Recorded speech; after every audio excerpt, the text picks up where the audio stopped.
Yo les tics, c'est Tiki. Aujourd'hui on se retrouve pour une nouvelle vidéo, tout simplement sur une présentation de chaise. Alors il s'avère qu'il y a quelques temps j'ai changé de chaise parce que mon ancienne chaise me faisait un peu mal au dos et puis je glissais. Et puis j'avais envie de changer pour une chaise gaming parce qu'avant une chaise, bon ça faisait 8 ans que je l'avais et quand ça me faisait un peu mal aux fesses. Donc une chaise que j'ai reçue un mercredi matin et que j'ai montée l'après-midi en live. D'ailleurs je vous invite à venir sur ma chaîne Twitch qui s'affiche juste ici. Ah, nouvelle chaise. La voici, c'est une petite chaise plutôt sympa.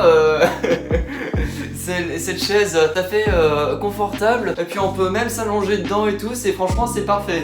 Non, en rigolant, cette chaise c'est tout simplement la chaise que j'avais depuis 8 ans. Donc comme on peut voir, elle est pas mal usée à ce niveau là. Et pareil ici elle est pas mal usée. Et mon ancienne chaise, je crois qu'elle a été achetée à Ikea. Donc il était vraiment grand temps de la changer. Surtout qu'en plus quand je m'assois dessus, elle descend petit à petit. Donc du coup pour changer c'est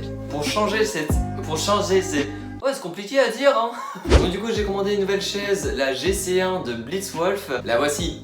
Donc la voici la nouvelle chaise, la fameuse, que j'ai montée en live et que j'ai bien galéré. Et que d'ailleurs j'étais un peu déçu. Alors je vais vous expliquer pourquoi c'est déçu. Donc Blitzwolf forcément c'est un loup. Ça me fait penser à Adrien avec ses loups.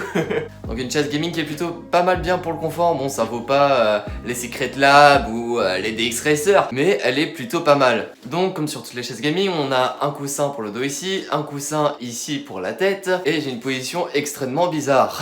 Petite chaise bien confort hein, voilà, avec toujours de l'aération juste ici avec des trous qui sont plutôt pas mal pour éviter de transpirer. Hop, petite pause. C'est simplement pour vous dire que le fichier a été corrompu, donc je vais vous décrire ce que je disais en voix off. Alors ici j'étais en train de me plaindre parce qu'il y avait un trou juste ici dû au transport maritime parce que ça a été envoyé directement en bateau. Je disais également que la barre ici était toute abîmée, toute rayée, aussi dû au transport. Et enfin j'expliquais que là ce sont des grandes coutures, donc ça avait tendance à casser facilement vu que ce sont des grandes coutures, qu'il faut favoriser les petites coutures. Et enfin ici j'expliquais que ce n'était pas symétrique. Alors en plus de ça nous avons un petit repose-pied qui une fois plié ne se voit plus. Et par contre, contrairement à ça, niveau confort, elle est vraiment pas mal. On peut tout simplement, normalement, on peut, si j'y arrive, on peut s'allonger. Et ça c'est cool. Et par contre c'est vrai que c'est du cuir, donc elle pète plutôt pas mal. Donc du coup c'est une chaise qu'au final je ne regrette absolument pas, car elle est vraiment confort. Bon je pense que si j'ai une DX Racer et tout ça, elle va clairement être remplacée. Mais pour l'instant je l'ai acheté, je m'y plais bien. Donc on va rester comme ça, moi ça me va. Et le truc qui est vraiment cool, c'est que tout simplement on peut l'allonger, comme j'ai dit tout à l'heure, on peut l'allonger vraiment très loin. Et bon, on peut pas l'allonger à 180 degrés, mais là je suis déjà pas mal. Par contre je pense que je vais me péter la tronche parce que là c'est pas très stable. Donc wow. Et oui, par contre elle revient toute seule, donc ça c'est cool.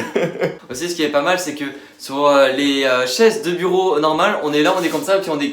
Alors que là on a vraiment un repose-tête, ce qui est vraiment pas mal, ce qui offre un confort optimal. Bon en général ça se ressemble un peu, hein, toutes les chaises gaming ont un peu les mêmes options. Il s'avère que je reste beaucoup sur mon ordinateur, mais vraiment beaucoup, voire toute la journée sur mon ordinateur. Enfin l'après-midi quand je fais des grasses mat. Alors d'habitude je reste avec les coudes posés sur des accoudoirs très durs. Du coup ça devient tout rouge, tout rose, bizarre. Donc c'est pas très agréable. Alors que là avec la nouvelle chaise, c'est des coudes, enfin des accoudoirs plutôt pardon, avec de la mousse qui est plutôt pas mal et ce qui évite pas mal les éraflements des coudes.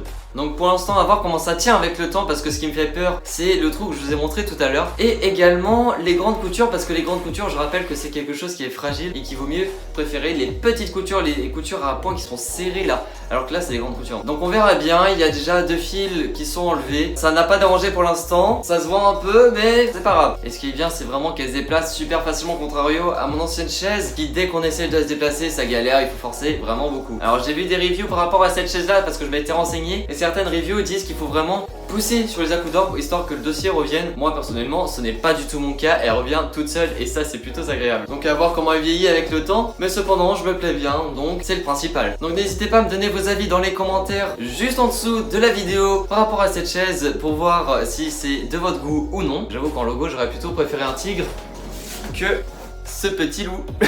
Cependant n'hésitez pas à laisser un like, vous abonner ou tout simplement activer la cloche de notification pour recevoir les notifications des prochaines vidéos. Et cependant on se dit à la prochaine vidéo, je vous fais des bisous et n'oubliez pas qu'un tigre pour aller mieux, ça rugit. Bisous.